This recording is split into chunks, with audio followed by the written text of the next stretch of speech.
Juan Manuel Abal Medina murió a los 80 años y dejó al descubierto la compleja red de secretos, tensiones y acuerdos que sostuvieron uno de los momentos más críticos del peronismo. Cómo un joven de apenas 27 años se convirtió en la pieza clave que unió a un movimiento fracturado y trajo de regreso al líder más proscripto de la historia argentina. Lo que pocos se atreven a decir es que detrás de esa hazaña, Abal Medina tuvo que enfrentar no solo a las facciones del partido, sino también las heridas abiertas de su propia familia. Su hermano Fernando, el mismo que ayudó a fundar Montoneros y ejecutó el brutal secuestro y asesinato de Pedro Aramburu, fue una sombra que lo persiguió siempre. Mientras uno apostaba por las armas y la violencia, el otro tejía, en silencio, una red de pactos y promesas para lograr el ansiado retorno de Perón. El drama estalló con la muerte de Fernando en un operativo policial en 1970, una tragedia que marcó un antes y un después en la vida de Juan Manuel, empujándolo a abrazar con más fuerza el peronismo y a transformarse en el hombre de confianza del general. Y lo que vino después fue un verdadero juego peligroso entre lealtades y traiciones.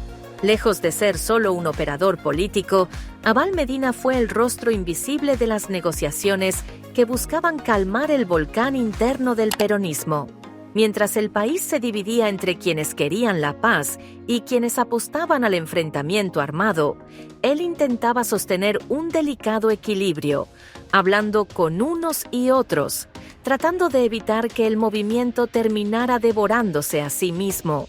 La foto histórica de Perón, Rucci y Abal Medina en 1972 parecía un símbolo de unidad, pero debajo de esa imagen se escondían tensiones que amenazaban con explotar en cualquier momento. Abal Medina no solo organizó el regreso de Perón, diseñó la candidatura de Cámpora, el hombre que prometía abrir la puerta grande de la Casa Rosada. Pero nada salió como esperaba. Las internas, los odios acumulados y la violencia desatada lo empujaron, poco a poco, a los márgenes del poder. El hombre que había hablado al oído de Perón comenzó a desaparecer de los primeros planos, mientras la Argentina se hundía en el caos. Y aquí es donde la historia se vuelve aún más inesperada. Cuando muchos creyeron que Abal Medina había quedado en el olvido, él decidió romper el silencio y contar su versión.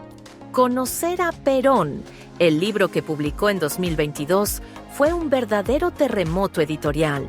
En sus páginas, Abal Medina desnudó las conversaciones privadas con el general, reveló los dilemas que lo atormentaron y mostró cómo fue estar en el centro de un poder que a veces se sentía tan frágil como explosivo. Ya enfermo y alejado de la vida pública, vio cómo su obra se convertía en un documento clave para entender los años más intensos de la política argentina. Su hijo, el ex jefe de gabinete Juan Manuel Abal Medina, tomó la posta para presentar el libro, mientras el padre luchaba contra el EPOC que lo fue apagando lentamente. Ayer, sus restos fueron despedidos en el cementerio de la Recoleta, en una ceremonia íntima, lejos de las multitudes que alguna vez corearon su nombre.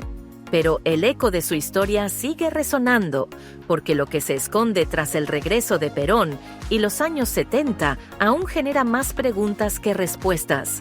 Y el legado de Abal Medina es la prueba viva de ello.